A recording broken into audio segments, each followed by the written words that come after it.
Hello friends, good morning. आज की रात के इमली के एपिसोड में दिखाया जाएगा कि आदित्य मालिनी के घर जाते हैं और आदित्य देखते हैं कि उसे मालिनी कहीं दिखाई नहीं देती। फिर वो अंदर जाते हैं और देखते हैं कि मालिनी बिस्तर पर लेटी रहती हैं और वो उस आदित्य को देखकर रो देती हैं। आदित्य उन्हें गले से लगा लेते हैं और फिर उन्हें रेस्ट करने के लिए कहते हैं। वो उन्हें बेड पर बैठा देते हैं। तभी दादी आती हैं और वो कहती हैं कि आप कहाँ चले गए थे और इतने दिनों से आपको मालिनी लगातार फ़ोन कर रही थी, लेकिन एक बार भी आपसे बात नहीं हो पाई। ये सोच सोचकर मालिनी बहुत परेशान थी। तभी देव वहाँ आ जाते हैं और वो कहते हैं कि आप जहाँ कहीं भी गए थे, एक बार आपको मालिनी से बात कर लेनी चाहिए थी। उसने इसी चक्कर में खाना पीना छोड़ दिया और वो बीमार हो गई और वो बिस्तर पर पड़ गई है। तभी आदित्य देव को देखकर वो सारी बातें सोचने लगते हैं जो पगडंडिया में हुई थी। और वो सोचने लगते हैं कि आप तो मीठी के पति हैं। और वो ये भी सोचने लगते हैं कि हम तो जहाँ गए थे वो हम अपनी जिम्मेदारी समझ कर गए थे, लेकिन हमने ये कभी नहीं सोचा था कि वहाँ जाने के बाद हमारी जिम्मेदारी और हमारी सोच बिल्कुल ही बदल जाएगी। वो अपने मन में सोचते रहते हैं कि अभी इस वक्त हम कुछ ना ही बताएं और चुप ही रहें तो ये आपके लिए भी और हमारे लिए भी बेहतर होगा पापा जी।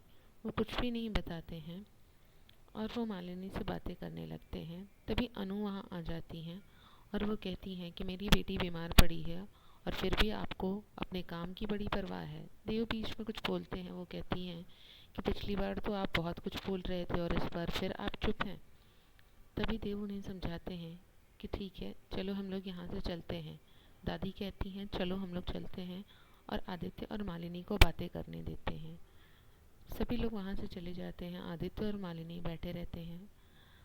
आदित्य कहते हैं कि आप कैसी हैं। मालिनी पूछती हैं आपकी ट्रिप कैसी रही। वो कहते हैं हम जानते हैं आप हमारे सर से मिली थी और आपको पता है कि हम किसी ऑफिस के काम से नहीं गए थे। आप नहीं पूछेंगी हम कहाँ गए थे। मालिनी कहती हैं कि पिछले 48 घंटों में हम कई बार, कभी रोकर, कभी चिल्लाकर, कभी गुस्सा होकर, बार बार ये बातें पूछ चुके हैं, लेकिन अब हम आपसे नहीं पूछेंगे कि आप कहाँ गए थे।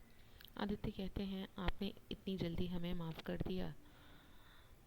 मालिनी कहती हैं और सोचती हैं अपने मन में कि हाँ, हमें अपने रिश्ते को बचाने के लिए कुछ तो करना पड़ेगा। तभी अनु वहाँ आ जाती है और मालिनी को दवा देने लगती है। आदित्य कहते हैं आप हमें बहुत सारी चीज़ें बता दीजिए कि मालिनी को किस टाइम पर कौन सी दवा देनी है, ताकि हम घर ले जाने के बाद सारी चीज़ें अच्छे से कर सकें और एक भी दवा मिस न हो जाए।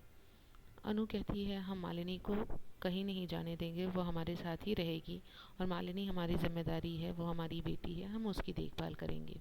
मालिनी कहती है नहीं मॉम, हम आदित्य के साथ वापस घर जाएंगे।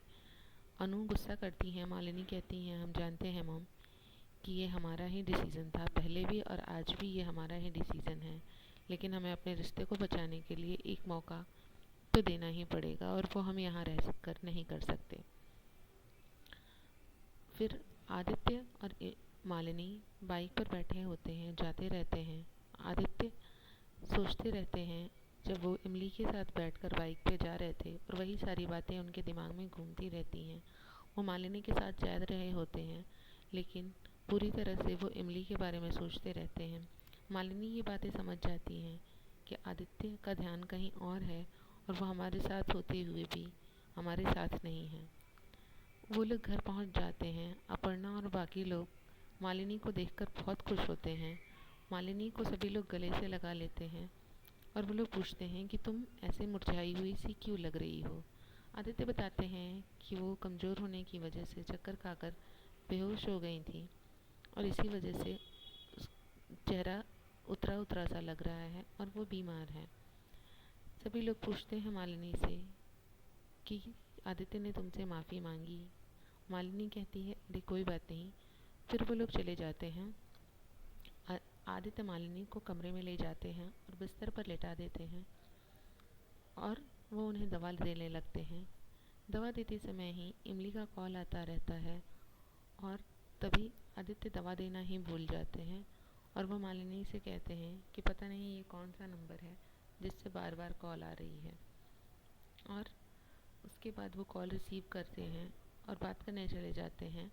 वो मालिनी को दवा देना भूल जाते हैं। मालिनी बहुत सरप्राइज़ होती हैं कि आदित्य किसी रॉन्ग नंबर को रिसीव करने के चक्कर में हमें दवा ही नहीं दे पाए। उसके बाद वो उस पर बात करते रहते हैं। वो इमली की आवाज़ सुनते हैं और हैरान हो जाते हैं। वो उससे बात करने लगते हैं। इमली भी आदित्य की आवाज़ सुनकर बहुत खुश होती है और वो कहती है कि हम बार बार आपको कॉल कर रहे थे लेकिन आपसे बात नहीं हो पाई। आदित्य सोचते हैं कि हम भी तुमसे बात करने के लिए बहुत बेचैन थे और हम भी तुम्हें बहुत याद कर रहे थे।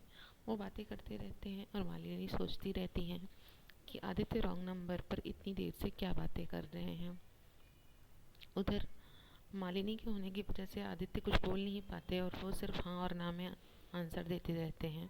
इमली सोचती है कि बाबू साहब हमसे बात नहीं करना चाहते और फिर वो फ़ोन कट जाता है। फिर उसके बाद आदित्य और मालिनी लेटे रहते हैं बिस्तर पर और मालिनी इसी बारे में सोच रही होती हैं। वो आदित्य के हाथ से फ़ोन लेती हैं और वो फ़ोन चेक करने की कोशिश करती हैं। उधर इमली अपनी माँ को बताती रहती है कि माँ, कुछ दिनों में हम एडमिशन के लिए दिल्ली चले जाएंगे। मीठी ये सुनकर बहुत खुश होती है और वह कहती है कि कुछ दिनों में तू अपने ससुराल भी तो चली जाएगी। इमली इसका कुछ भी जवाब नहीं देती है और वहाँ से चली जाती है। प्रकाश उससे बार बार ये पूछता है कि तुम्हारे और बाबू साहब के बीच में सब ठीक ठाक तो है। इमली उसे गुस्सा करती है और वह कहती है कि हमारे बीच में सब कुछ ठीक ठाक है और तुम ज़्यादा बात को बतंगड़ बनाने की कोशिश ना करो। आगे से तुम ऐसा कुछ भी ना बोलना जो हम बर्दाश्त ना कर पाएँ। इधर दिखाता है मालिनी उसी नंबर पर कॉल करती हैं और वो फ़ोन इमली के पास रखा रहता है। इमली सोती रहती है इसलिए प्रकाश फ़ोन उठाता है। मालिनी कहती है कि इस नंबर से मिस कॉल आई थी। प्रकाश कहता है हाँ, लेकिन आपने कॉल किया है तो आप ही बताइए कि आप कौन बोल रही हैं। वो बता देती हैं कि वो आदित्य की वाइफ मालिनी त्रिपाठी बोल रही हैं और ये सुनकर प्रकाश बहुत सरप्राइज़ होता है और सन्न रह जाता है। उसके हाथ से फ़ोन छूट जाता है। तभी इमली पीछे से आ जाती है और मालिनी से बात करने के बाद भी वो इस बात पर विश्वास नहीं कर पाता है कि इमली ने उससे झूठ बोला है। उधर मालिनी सोचती रहती हैं कि वो कुछ भी समझ नहीं पाती और उन्हें लगता है कि सच में ये एक रॉन्ग नंबर ही था और वो सोचती हैं कि उन्होंने बेकार में आदित्य पर शक किया।